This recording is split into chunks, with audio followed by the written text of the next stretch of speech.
Hello guys, welcome back to NFT Inspo. For today's video, we are going to show you how to fix Doordash not placing order. So there's a quick way for us to solve this, so let's try it out. Now first thing that we want to do here is we want to go to our settings. So open up settings, and from here you want to scroll down a bit until you see the apps section and just click on it.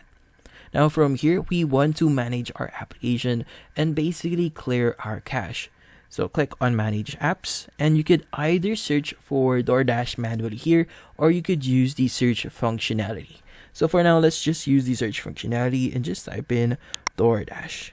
Now once you see Doordash here, open it up, and from here you want to click on clear data, and you want to click on clear cache. Here it's going to ask you if you really want to clear cache. Just click on OK. And the next step that you want to do here is you want to check for updates for Doordash. Now in here, just go to Play Store and check if there are any updates and install this one. And once the installation is complete, you could go ahead and try open up Doordash and see if that solves your issue. And that's about it. So hopefully this video was able to help you. Like and subscribe to NFT Inspo. Thank you for watching.